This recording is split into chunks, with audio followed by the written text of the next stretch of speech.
He finally had to take time out. My drinking overtook, my whole thing. I felt like almost Dr. Jekyll, Mr. Hyde, On stage, Malcolm had tried to keep it together, but off stage he was falling apart. In the middle of the band's Blow Up Your Video tour, Malcolm had enough.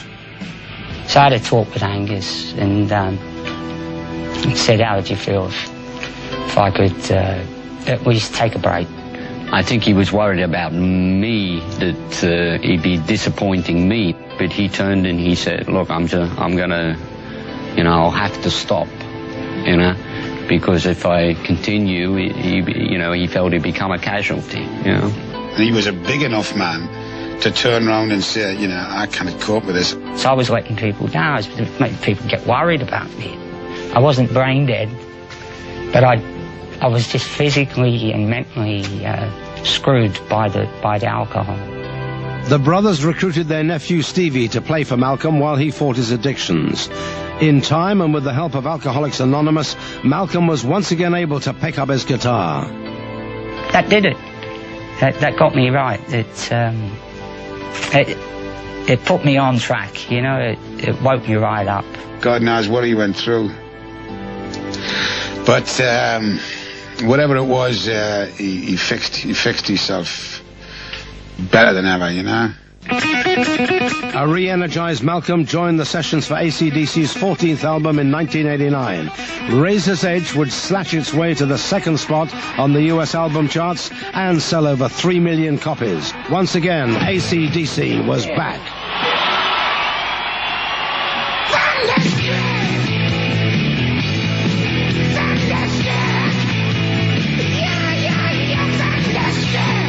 It was all back to normal,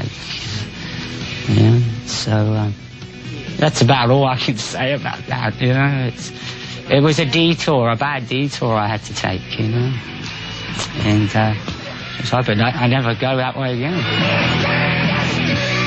Malcolm had changed his destiny, but death had not yet finished haunting the band. On January 18th, 1991, a concert in Salt Lake City, Utah, turned into a nightmare. Terrible night. Never forget as long as I live. The concert had barely begun when tragedy struck. Seating was not reserved, so that night as the doors opened, 13,000 eager fans rushed forward to claim seats near the front of the stage. 3 fans were trampled to death in the stampede. At the time, the band didn't know the full story. There's one dead, and that was it. I just sat there and tears. Angus was just beside himself. I could see he was welling up. Mal had tried to hold it together as best he could. They wanted to stop the show, but were advised to play on to avoid further chaos. When they later learned that 3 fans had been crushed to death, they were heartbroken. The event was so painful that Malcolm still refuses to talk about it. I think what hurt most is the next day in the newspapers, they were saying band played on where kids died about them, and they had a photograph of me with a smile on my face. It was just journalistic opportunity that just went beyond the bounds of decency. I was just so angry and hurt. To make matters worse, the band faced lawsuits claiming that they were responsible. The lawsuits were coming flying at us from every angle. It was a feeding frenzy, really. Well, I think at the end of the day, it's your name on the ticket, and it's your name that they see. By spring 1991, the court dismissed ACDC from a wrongful death lawsuit brought by the father of one of the 3 teenagers killed in Salt Lake City. For ACDC, the 1990s, like the 80s, had begun on a dark note. Hopefully, their luck would change in the decade to come.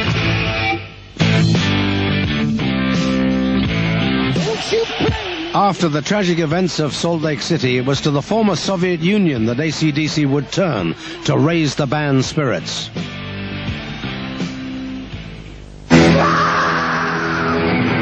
In September 1991, Russian President Boris Yeltsin invited ACDC to headline a free concert for young Russians who'd helped to block a communist coup.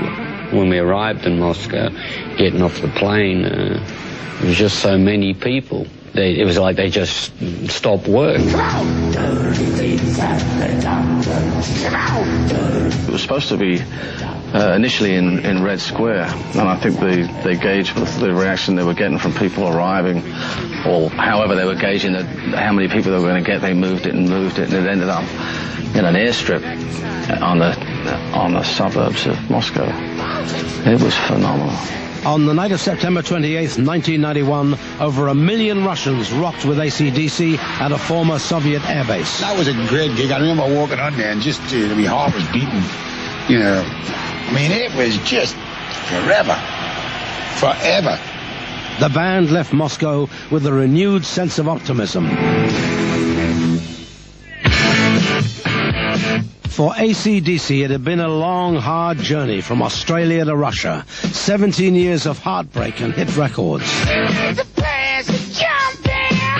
And with the new millennium, ACDC released their 17th album, Stiff Upper Lip. I was born with a stiff upper lip.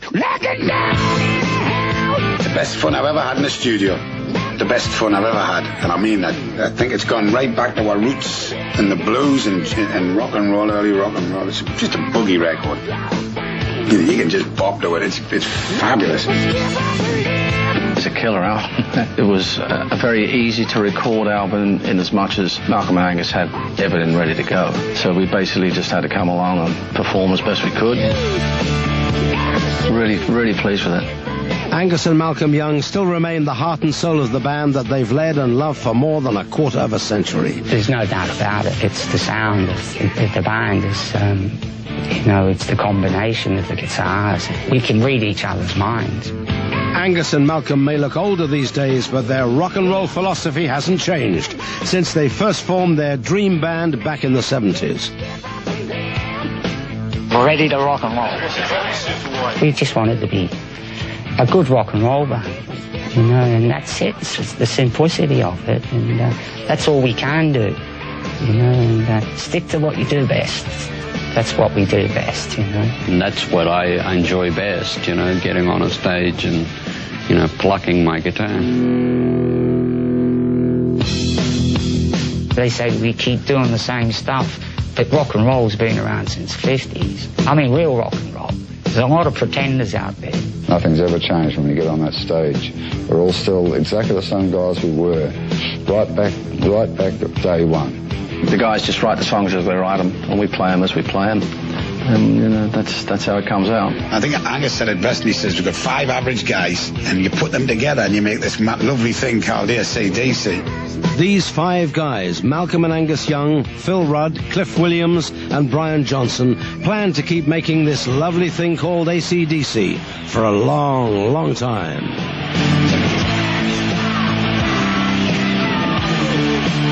We feel we're timeless, and trends come and go, and we'll still be running through the trends, and sometimes we may do really well, sometimes maybe not so well, but it won't never change. And, there's nowhere for us to go, believe me.